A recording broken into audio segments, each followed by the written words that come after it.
politics as usual.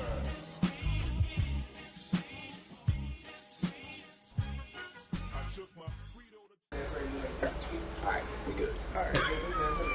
My fault, man. And Ron, when you're into this, I gave a visible head nod, so that's where you sync the audio. Alright. Welcome back to Politics as Usual, episode 17, aka my final episode. So we decided that we would revisit our superhero rankings. We did this like 2 years ago. It was whenever Civil War came out. Yeah, let me take a look at the timestamp. I have the article. August 22nd, 2016. That's when we first. Oh, so this was almost 3 years ago. Yeah, that's when we first published the article. It's very controversial. Yeah. Yeah. Namely because of me. Yeah, which I don't mind mostly being, because of AJ. I don't mind being controversial. So we're going to list off our top 10. We're not going to go in and debate these things. But we're going to list off our top 10 superhero. I can't believe what Ron said is getting bumped out of his top 10. But Yeah. I guess I don't have any choice but to respect it. All right, run through your old top 10 first. So my old top 10 was Batman, the original Batman, Iron Man, Spider-Man 2, Blade, The Watchmen, The Dark Knight, V for Vendetta, Avengers, Captain America, Winter Soldier, and the Civil War. Or Captain America Civil War, sorry. And my previous top 10 was 1989 Batman, Man of Steel, which will probably be in my honorable mentions. V for Vendetta, Spider-Man 2, Tobey Maguire, not Incredible Spider-Man. I mean, Amazing Spider-Man, excuse me. Captain America, The Winter Soldier, Blade, The Avengers, Captain America, Civil War, The Watchmen, and The Dark Knight. There are going to be changes. That's all I got to say. Several. I'm eating wings. Don't mind me. I'm hungry. I'm gonna drink it. so I figure how we do this. We start 10 and then go forward. If one on my list makes sure non-existent list, then we just talk about it and just move forward. So I'll kick it off if that's cool with you. Go ahead. All right. So my number 10, Spider-Man 2. All right. Where'd you place that one on your list? It would be I'm freestyling my list. I got a lot going on. I'm in the process of moving this shit. So. By the way, story. Angel was like, "Ron, you got your list ready?" I was like, "Oh man, I forgot. Let me go ahead and do that." I got my list ready, and the AJ's It happens, man. it happens. I'm in the process of moving, like states. Okay. It happens. All right. So Spider-Man 2 would be 9 on my list. Would be 9. Okay. My number 10 is Iron Man. Iron Man doesn't make my list. It got bumped off. I recently went back and revisited Iron Man after watching Endgame, and it holds up. No, it's probably the only Phase 1 movie of the MCU outside of the Avengers that holds up. No, it holds up, and it being on my list isn't an indictment of the movie itself. It's just that we hit I feel like we hit like a 2-year streak where we were just getting just heat. Oh yeah, And a lot of those movies are on my list, so a lot of movies I love had to get bumped off because of that, and Iron Man is one. I still love Iron Man, just didn't make my list. My number 9, Wonder Woman. really? Yes, That's not on my list. that's not on your list. Not on my list. I thought Wonder Woman had what most comic book movies don't, and that's a good story underneath, like just the comic book, the superhero stuff.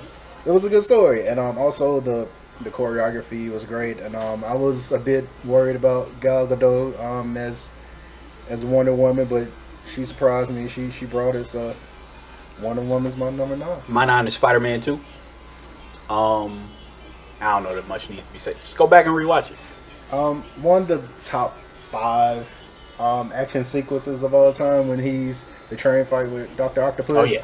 And then they lift him up in the train and put the mask on the face because they don't want to see his face. Yep. And then there's like, oh, he's just a kid. That's one of the Yeah. greatest action sequences of all time. Oh, yeah. In a comic book movie. Oh yeah.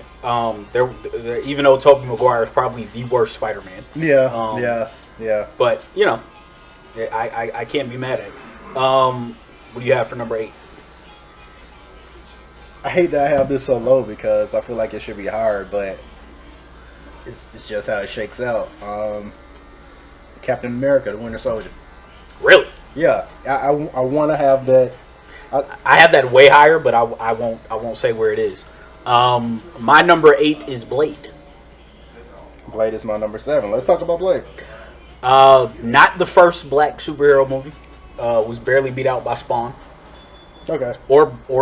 And Blank Man and Meteor Man. And Meteor Man, if you want to go there. If you want to be technical, but major comic book properties.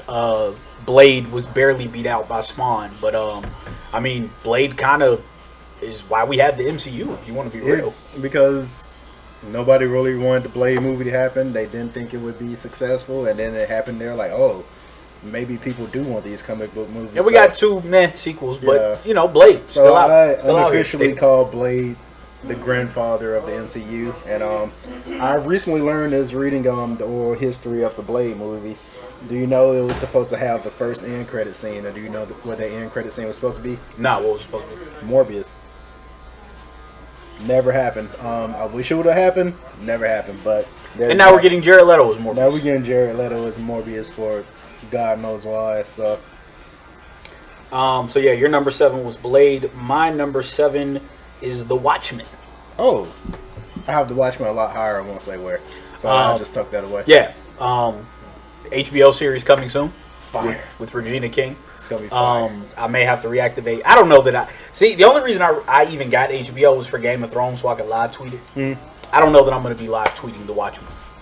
I don't feel like it's necessary. I feel like you can't live tweet a show like The Watchmen. Yeah. I feel like that's gonna be one you really just have to sit with. Like I already know, like you can't live tweet that one. So Yeah. But we are going to be covering The Watchmen. Just to get into the movie and then to show the movie. I feel like Zack Snyder does one thing well, and that's trace pages of a graphic novel. So, frame by frame, this movie, well, minus the ending, it had a slightly different ending, but page by page, this adaptation was perfectly what you read in that graphic novel. And going to the show, I think it's a perfect direction because basically Rorschach manifesto led to basically a right-wing group, and when you think about it, that's kind of perfect because of how Rorschach was. So that's like, if there's anyone that will have a manifesto, it's Rorschach. yeah. So I feel like you got to be like I don't know, like what's the last manifesto we got? I don't want to say it on here, but well, yeah, like you don't get too many manifestos. Shout out to Rod, who was talking about manifestos on Twitter the other day. Who do you have for, what are we at, 6? You have for number 6? I watched this movie recently. It still holds up, and I think it's getting to the point where it's underrated. I mean, it must be underrated. It's 6 on my list. This movie pulled off something that was really hard to do. Like, I don't think people really get that. It was really hard to do what this movie did. And Captain America: Civil War. The airport fight scene is ripped directly from a comic, and that's actually my number 5. Oh, okay. See? I had it 1 initially, but I was coming off of watching it. The airport fight scene is just, I judge comic book movies by how much they make me feel like it's a comic book, and yeah. I still get chills watching Cap and Tony, like, oh, you knew? Yeah. Like the scene where Tony's using the blasters and Cap holding the shield, and it just slows down so you can see it. Just perfection. Like, that's what a comic book movie is supposed to be, and shout out to the rest of us. My number 6 this is going to be controversial, The Dark Knight. I knew it was coming. I was just waiting for it. And by the way, AJ having this at 6, like, for some reason people are going to be angry, like he left it off the list altogether, but it's still a good movie. It's just that, well, AJ, I'll let you explain. I've had a long crusade against this movie. This is too slippery for me to try to slip back into the lower shelves without it falling and busting. I've had a long crusade against this movie, and that is the thing that holds this movie back is the main character. Which is a bit problematic when you think that's the titular character. Yeah, like Christian Bale was only not the worst Batman because George Clooney and I'd say donned this, a and nipple I'd say costume. this every time. By his own admission, Christian Bale said he wasn't a great Batman.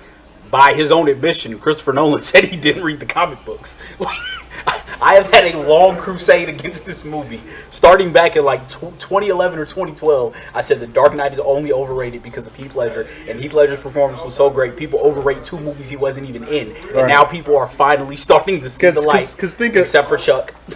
Except for Chuck. Because ask yourself this question: where do you rank the Dark Knight trilogy when it comes to trilogies of all time? Your mind instantly flashed number 1. Let me tell you, you're probably wrong, but whatever. We'll get to that later.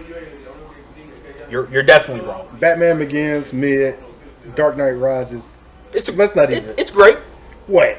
The Dark Knight is great. I thought you meant The Dark Knight Rises. I'm sorry. The Dark Knight is great. Like Bruce Wayne, like riding a camel from Afghanistan to Gotham, and just no one questioning it. The Dark Knight, like another film in our top 10, which is only saved by its predecessor, was only meant to be watched once. Right. And that's most Nolan movies, but that's not a tangent I'm about to get into. Nolan makes what I call stadium movies. Like, you hear an album that's only meant to be heard in, like, a concert, a stadium. That's Nolan films are only meant to be watched in IMAX, in the theater with loud volume. Here's what I would say about The Dark Knight. Whenever I watch The Dark Knight, whenever Joker isn't on screen, it's a bore. It's boring. Whenever Batman is on screen, I'm wondering, man, what's the Joker doing? Right, and that's problematic. Very. So, it's number 6. Shouts to Heath Ledger. Rest in peace to Heath Ledger. One of the greatest performances of all time, not just a comic book movie, of all time. So, shout out. And secondly, for all you people saying that the Joker shouldn't be played because Heath Ledger was played so great, no, it's not how this works. No. Even in the comic books, there is not one definitive Joker. There are many. So Heath Ledger's Joker is in the pantheon of great Jokers, but it's not the Joker. Because Joaquin Phoenix is gonna kill it, and you just gonna have to deal with it. And then there'll be another Joker after that. Like you'll get Eddie Redmayne as Joker like 5 years from now or something like that. I don't know. I wouldn't mind seeing that. Yeah. But yeah, there is no definitive Joker. That's the beauty of the Joker. There isn't one Joker. There's plenty of Jokers. And even when they teased that they were going to do the Joker's origin story in DC Comics a few years ago, it turned out that there were 3 Jokers the entire time.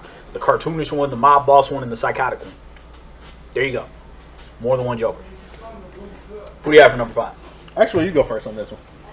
5 I had Civil War. So. Okay. 5 I had Civil War. This probably doesn't make your list at all, but 5 I had Black Panther. Not on my list. And I'll say this. Ryan Coogler is one of the most amazing directors out. This movie was hard to pull off. I do agree with. This man basically, this 29, 30-year-old man basically strong-armed the biggest corporation in the world right now and said, hey, I'm going to make this movie my way. And he did. And I mean, it's not perfect, but it's as good as this movie could have been. If Ava DuVernay directs this, if anybody else directs this, it's not this movie that we received, and it's the best version. I like Black Panther. The only reason the Black Panther didn't make my list is because I just never want to watch it. Like, I'll be on Netflix and I'll pass it, and I'm like, let me go find it. I will say that because it's not a rewatchable film for me. I will say this, it's a kind of like Wonder Woman. It's like a true superhero movie where the action kind of doesn't matter. It's because Wakanda is like so immersive and you want to know more about that world. Like, the action is kind of secondary, and that's weird for a superhero movie, but that's kind of why I never really want to like. It's not on the rewatchable list. I'll say that. Like, I have movies that haven't made my list that I will rewatch before Black Panther, but Black Panther is still a great movie. All right, who you have for number 4? Number 4 is Dark Knight. All right. Yeah, I mean, it is what it is at this point. So my number 4, this is tough because this movie was at one point in time my number 1 all time. Actually, you know what? I'm gonna throw a curveball in this. I mean, since you don't have a list, I mean. No. I know. I added 2 movies and kicked 2 movies off. Okay. So my number 4 is the first Avengers. This used to be my number 1 film of all time. And it's simply because you cannot, that last 20 minutes. So let's take you back. 2012. Let's go back even further. 2010 to Iron Man. Iron Man, you get that replica Captain America shield that he uses to prop up the little beam to create the new element for the arc reactor. You get at the end, you get the Avengers initiative with the little map. You know, you find out Black Widow's in the film, and you get, you know, Coulson going off to New Mexico. You get this map with hotspots. There's one in the Atlantic Ocean. There's one in Africa. And you're like, that's the closest we've gotten to any Avengers thing so far. Okay. And then, of course, they announced Thor. They announced Captain America, the first Avenger. And you're like, wow. But even up until that point, we never had all of the Avengers on film. Think about it. We get all the Avengers on film for the first time in the last 20 minutes of that film together. Yeah. They're all in the Avengers movies, but you never get more than 3 of them on screen up until that scene where where Tony finally shows up and they capture Loki. That's the first time you get more than 3 of them on screen. Before that point, you never had more than 3 of them on screen at any given time. You get that scene with the big 3 where they're in the forest. To not blabber, in the fight scene in New York, Tony's like, let me know when Hulk shows up. The entire time. They're all fighting, they're scrambled. And then you get this scene where Thor comes down, he just got stabbed by Loki, and, you know, they're arguing, and Banner pulls up on this little rinky-dink motorcycle. And Steve's like, we got him. And Tony's like, Banner? He's like, yeah, tell him to suit up. And they're like, Doctor, you might want to get angry. He's like, it's my secret, Cap. I'm always angry. Big giant monster coming at him, hulks out, punches that thing in the head. From then on, at the time, nothing replicated. Oh, it's like that New York fight scene is just pull it up on YouTube and watch it. Like you get that one camera shot of them going through, just showing where everybody's doing. It's like everybody's doing their job. Yeah, you know, like, yeah. Like you get that one camera. It's awesome. I want it to be higher, but I can't because what number 3 pulls off is just is so difficult. But yeah, I have Avengers at number 4, and that didn't make your list, right? It didn't make my list. It got bumped off because I forgot to add a movie. So all right, what do you have? Is 3? 3? Oh, I already said that. Watchmen. Oh, Watchmen. Okay. Watchmen, yeah.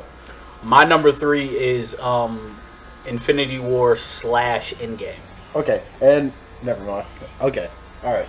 Go ahead, speak. So I have that as 3 because there are so many plot holes / logical fallacies in Endgame that it brought it down. It was gonna be my number 1. Yeah. But the more the Russos and Marcus and McFeely talk, I have to drag it down because they keep talking. Now, mind you, if you rate these movies separately, Endgame wouldn't be on this list. Infinity War would, but Endgame wouldn't be on this list. But because to me they're one movie, decided to rank them together. What Infinity War pulls off with all the characters, the amount of time that they have, it's almost impossible to do.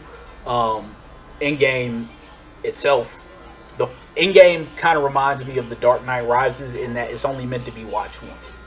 Because the week it came out, I'd watched it 4 times, and by that point in time, I'm like, dog, there are so many things wrong with this movie. It's not meant to be watched more than once because there are just so many things that they do stupid. The 5-year time jump. The Russos thinking that Cap going back in time created a branch timeline, and the writer saying, no, it's him closing the loop of his own timeline.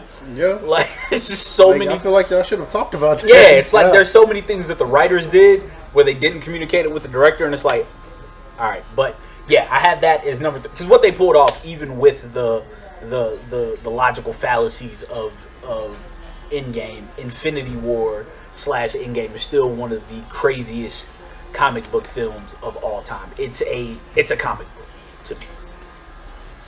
I won't say where I have that, but I'm also about to spoil it by saying my number 2. What is your number 2? Logan. Would have been number 1 if not for but yeah, man. Logan, we won't get another Logan. And I don't mean like the character. I mean like this movie because we won't. Yeah, we won't get another character. That's another story. But Logan is basically it's a Kurosawa samurai movie on top /western /western / it's just it's like so many genres in this movie. If this movie, like, if you pull away the superhero element of this movie, and this movie was just about a grizzled old like a assassin carrying this girl across the desert, it would still be a great movie. So that's my mark of a good superhero movie, if that story is good underneath. And Logan had a really good story. I think it had the most impactful closing of any saga, which they botched after the fact. How so? So this New Mutants movie. Oh well, okay. Yeah. Think about when Logan came out. Yeah. You could have made the New Mutants film with that team. With that team. After the fact, as opposed to going back and creating the stupid. The head of, the stupid. Well, yeah, they definitely botched that. They botched what they could have set up. And it's because Fox, for some reason, underrated the characters that people want to see most. Like with this and Deadpool, they're just kind of, okay, y'all do this. We don't really care about that. We're gonna focus on energy over here. When they should have been paying attention to Logan and Deadpool, because that's what people wanted. Yeah. I mean, given like, I get my gripes against Deadpool, but still, it's what people want. Not this X-Men that y'all are putting so much energy into and getting wrong. Which one day we'll talk about how much they botched Deadpool too, but that's another story. That's not my number 2 is actually Winter Soldier. I wanted Winter Soldier might have been lower, but it's probably the Marvel movie that I go back to watch most. Because not Avengers. Because you can make a supercut of me saying this, but that's the catalyst of the MCU. It's when because the MCU could have taken a dive and went like in a very bad direction, but when the Russos came on for Winter Soldier, and people were like, wait, the directors from Arrested Development. But yeah, I can't say just go watch Winter Soldier. You don't have to have seen the first Captain America. Just go watch Winter Soldier. And I'm glad that video of Chris Evans like doing his fight choreo like started circulating, because he was really good biz with him and Sebastian Stan and the Knives. They were Winter Soldier is so good that the girl I was dating at the time, we just watched. She hadn't seen any of the movies and she was like, "Oh my god, this is great!" Right. Like you can jump on to the MCU with that movie and have no issues. You know what? I'd say that's the MCU's most rewatchable movie, because that's when I've seen the absolute most. For me, I've seen Avengers more, but even when I watch the Avengers, I'm usually only watching for that last 20 minutes. I watch the Winter Soldier to watch the entirety of the Winter Soldier. Because it's like I come in and I watch a little bit of it, and now I'm like, you know what? I want to see the elevator fight. You know what? I want to see the street fight. I did, yeah. I want to see the ending of it. Right, I want to see the ending of it. So then I have to watch the entire thing. Yeah. So, yeah, man. Yeah, and the fact they revisited the elevator scene kind of. Yeah. In Endgame. Yeah, I have that as my number 2. So you say your number 1, and I have it listed here as the Infinity Gauntlet Saga, because it's supposed to be first. It was Infinity War, and Infinity then it was War 1 and 2, Gauntlet. then it was Infinity War, Infinity Gauntlet. So to me, this is a 5.5 hour movie. Yeah. I have my issues with Endgame. I will say I'm definitely in Infinity War, but like I can't separate these movies. So when you put them together, it's one good movie.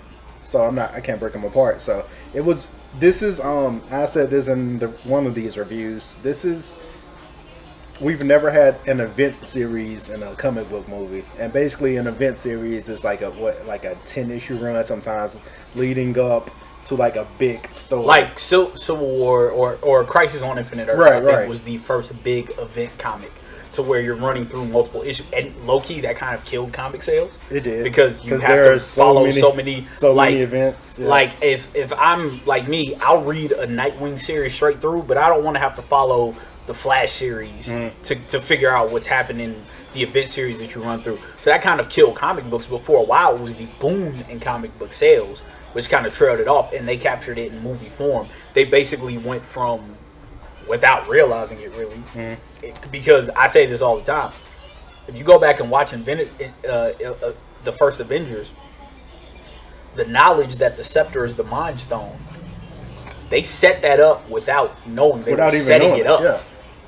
I promise you, Joss Whedon did not know that the scepter was the Mind Stone when the Mind Stone was causing the Avengers to argue right before Hawkeye shows up. And that's why I have, especially with Infinity War, because, well, Infinity War and Endgame, you could tell the Russos and Marcus and Phil, even though they're ruining it now, you could tell they sat down and watched all these movies and said, okay, what's the common thread? How can we piece together a story here? For instance, Red Skull being, I mean, even though I kind of have my problems with that now, but Red Skull being in control namely of the Soul Stone. namely because of you can't take the Soul Stone. But anyway, but just bringing him back for that, there are like so many things that, and Infinity War to me is almost like a war movie. It's because it's really tactical, and I've never seen a comic book movie like that. It's so yeah. Infinity Gauntlet Saga. That's my number one. What's my number one is Logan. As you know, I'm not mad at that at all. Logan has been my number one. So Logan, for a while, I could not rewatch it, namely because it's just not. Not that it's bad, but it's like such an emotional roller coaster. Like from Logan, like when you get that scene of X-24 showing up at the people's houses and Charles confessing his sins and realizing he remembered it, and Logan coming in is like, it wasn't me. Like, it wasn't. Oh man, it's such a hard movie to rewatch. Dude, when the scene when X-23 took the cross and turned it sideways and made the X. Like, I watched that in the movies, I looked around, there was not a dry eye in there, man. Like, I'm not a crier at the movies, and I cried at that movie. Granted, I had a lot going on personally when that movie came out. But I have that as number one, just because, like, you could have really, and of course, it's funny now, the HBO has that series of movies that's coming out with James McAvoy and Laura King and Daphne King. Oh, yeah, Dark Materials. Yeah, I'm like, wait, really? Yeah. Like, so Fox couldn't have figured out that X-24 needed, or X-23 needed her own. And X-23 had a great arc for someone that was born of the very, very seldomly remembered X-Men Evolution series. I will say this. I'm like novice, like cinephile. Like, I really love movies, and my movie pet peeve is child actors, because mostly they are good. Daphne King was a gem. She was I don't know how they found her, but like, especially like speaking Spanish for like 65% of the movie. Yeah, like she was amazing.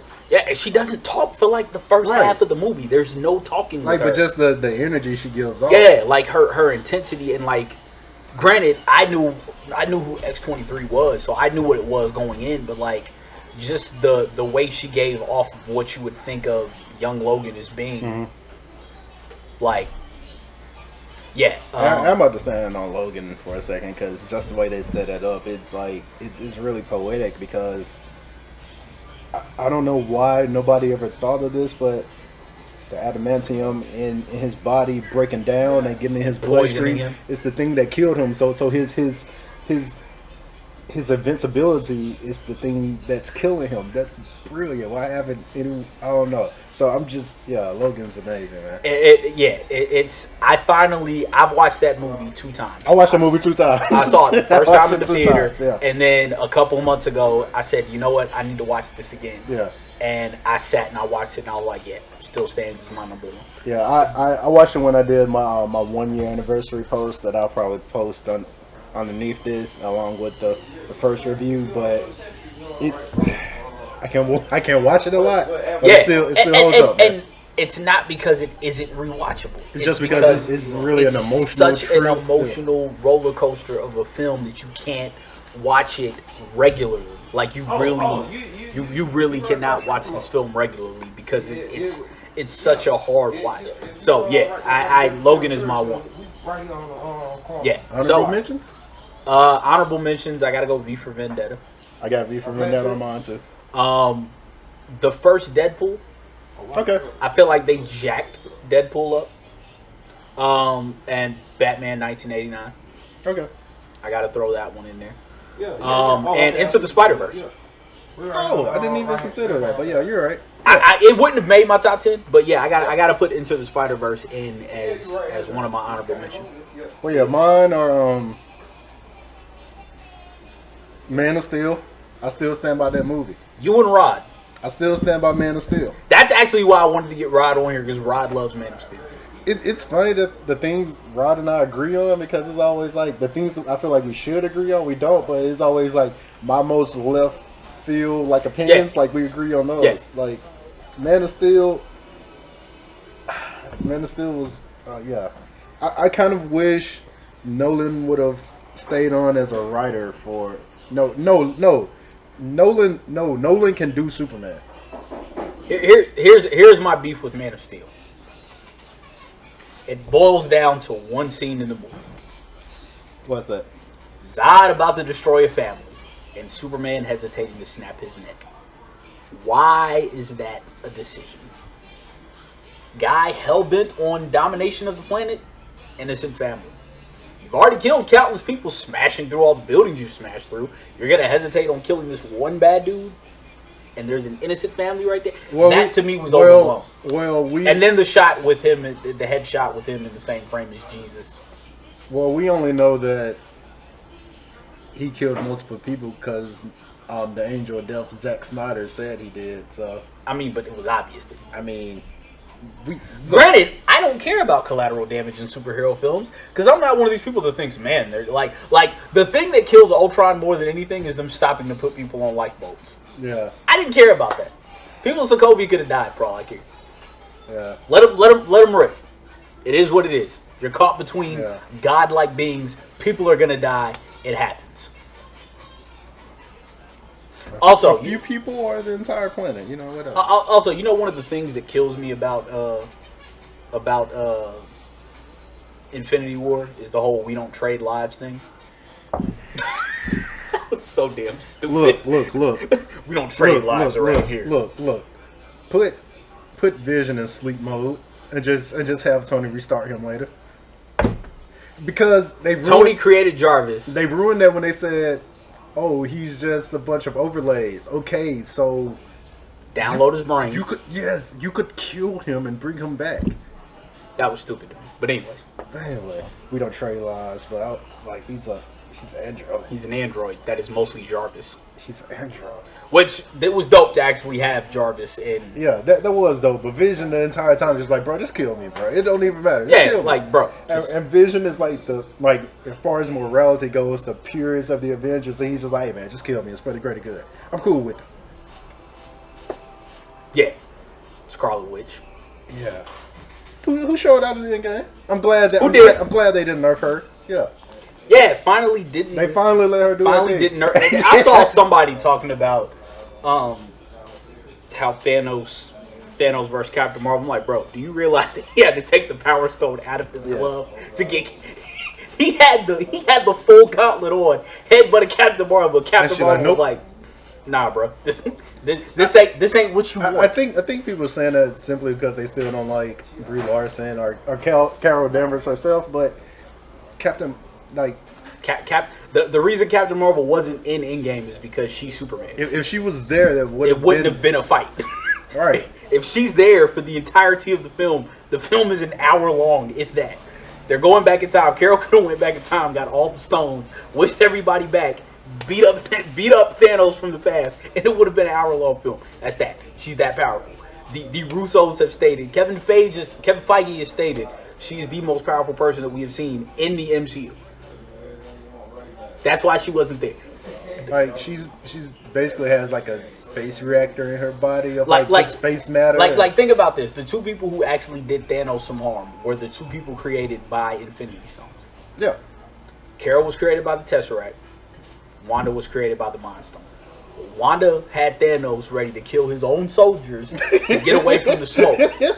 And when the smoke started, everybody was getting smoked until Danvers entered the atmosphere, and it was like, oh, wait a minute. She's way more concerning than the dozens of Avengers down here. I laughed so hard in Endgame, that scene when Wanda just giving him work and he's like, rain fire. Like, hey, man, the truth. Like, man, I don't care. Like, I'm getting smoked. Rain fire on you.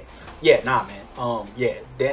That's actually probably the one thing that I'm interested to see how they handle is Carol's inclusion into the universe now, but I guess that's partly why they're introducing the Celestials to give her somebody. Yeah, but I'm off of the MCU train. I don't really care anymore at this point. Right there. But yeah. that is our top 10 films list. We'll probably post this in post form. Yeah, definitely post form too if you can remember your. I mean, you have to go through and listen because I'm pretty sure you don't remember. What's your number 7? Okay, exactly. What? Wait a minute. My number 7 was Blade. All right. Man. Okay. When we listen to this, we're gonna see if it was really. All right. Yeah. Whatever, man. So yeah, that's that. This dude T, man. But yeah. This is my last episode, even though it's not. But that's another story. Actually, it is your last episode. I mean, it is. No. I'm hold on. Hold on. It is your last episode. Oh. So yeah, this is. All right. Yeah. So, we had something. So this is actually episode 16. Yeah, we had something big planned, and I'm not gonna say what, just in case. Just in case we decide to do it again. Yeah. But yeah. You know, been a fun ride. I'm headed to Charlotte. The land of the Supermax. I actually got a post coming on. So that's part of what I'll actually be doing now is more of the written stuff. I've actually been oddly creative since I found out I'm leaving Atlanta. Funny how that happens. Yeah, funny how that works. Place I've hated living for 2 years. But yeah, I'll be doing more on the written stuff. Young Justice returns in July, so I'll be doing the recaps of those episodes. Be doing some NBA stuff. We'll have the off-season priorities for each team. But yeah, I promise to start writing again. Just real life stuff. I'm not gonna say where, but recently I got a promotion and it's very time consuming. But I promise I'll start writing more because Yeah, mine has just been like stifled creativity and the fact that every other weekend I'm driving anywhere between 5 and 6 hours both ways, coming here, leaving, going back home, getting ready for work, meal prepping, working out, all that fun stuff. But now I'll be in a place where I won't be doing that often. So, yeah, this has been a fun ride. The politics as usual isn't over. Yeah, there'll be a rotating. I'll be on whenever. I'm in town. We're still gonna do the end of the year episode, and there's gonna be rotating co-hosts. Yeah, so, we're still gonna have this on the way. You'll probably see Marcus and my brother, and we'll try to get somebody from Club Monster on. It'll probably be Josh and my brother too. So he's I was gonna ask whatever happened. Yeah, he's finally committed and said he wants to come on. So I'm gonna hit him up one of these days. And I'll be here. It just depends. I got figure out what my schedule and weeks in life will look like when I get up there, and like I said, I've been oddly more creative since I found this out. So I've got some other stuff on the horizon. Hopefully, I won't say what, but I've been spending a lot more time writing and coming up with ideas and things of that nature. So this is going, this isn't over with. Like I said, I'll be here whenever I'm in town, and as of right now, I have 3 days off a week, so. It won't be that difficult for me to come into town, if need be. It just won't be every other week like I've been doing for the last 2 years. It's easier to travel when you're the CEO of the company. And by the way, AJ, started. I'm not the CEO of the company. AJ started a company of flat tummy tees, and it's really taken off. So he's moving to. I wish he's moving to a more coastal state. So it would actually be easier for me to do that. But yeah, we're gonna keep on doing what we're doing. I'm sure you'll see Ryan on some of these. Yeah. But like I said, you'll get a lot more written content from me. So I won't be on here, and actually I might have another podcast going. So we shall see what all comes of this. But this isn't the last of Politics as Usual. Just my last time being on here as the host. You're gonna have to find a new awkward picture to take of somebody else. Can't abuse me anymore with awkward screenshots. It's not awkward at all, man. What are you talking about? Yeah. I'm only looking like I don't know what the fuck I look like. Yeah. I look like Gargantuan on that picture. And he it's the framing, I guess. Yeah, I look at that picture and I'm actually like, man, I've lost a lot of weight since then. Yeah. And I've gotten fatter since then, so huzzah. Yeah. Like I said, we'll be around. We'll be doing some things. Make sure you log in And subscribe to thekidswearcrowns.com. Make sure you check out 22 at thetrim.com. Get with these fine gentlemen for your cut knees. Like I said, we did have something big planned, but that will have to wait for another time. I'm sure you can handle that solo. Yeah. Or force Ryan to come And I'm down. pretty sure Ryan is up through. And as someone passed by the window, I must say this: this summer, say no to bootcut jeans. Just don't do it. I saw somebody say when the Lil Nas X story, the Wranglers broke, talking about that's fine. When the country fans like we're boycotting Wrangler, and they was like that's fine. We gonna wear Wrangler. No, we are not. No, we are not. No. I'm not wearing Wrangler Never. to support an obvious industry plant and troll. I mean, like, I know you disagree with this, but he's getting his money. He's doing what I want him to get his money. But I'm not wearing Wrangler. I'm not wearing Wrangler. Wrangler. Wrangler isn't occurring. I'm not I'm wearing sorry. Wrangler. It's not happening. No. Not wearing bootcut jeans. that ain't. I'm just not wearing Wrangler. I don't care if Wrangler actually came out with fashionable jeans. I'm not wearing Wrangler. Yeah. This is not something. T, you wearing Wrangler? No, you ain't. See, this is why I'm fool with T. T ain't gonna be up here in no bootcut jeans.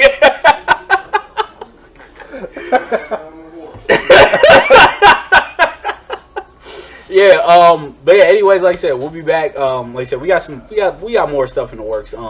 I'll probably be more in the for this show in the executive producer capacity, helping out with ideas and stuff, floating stuff around. But anytime I'm in town, I'll be back on. Yeah. Like I said, just depends on my work schedule and a couple other things. And I got a bunch of stuff up in the air. But until next time, peace. Peace.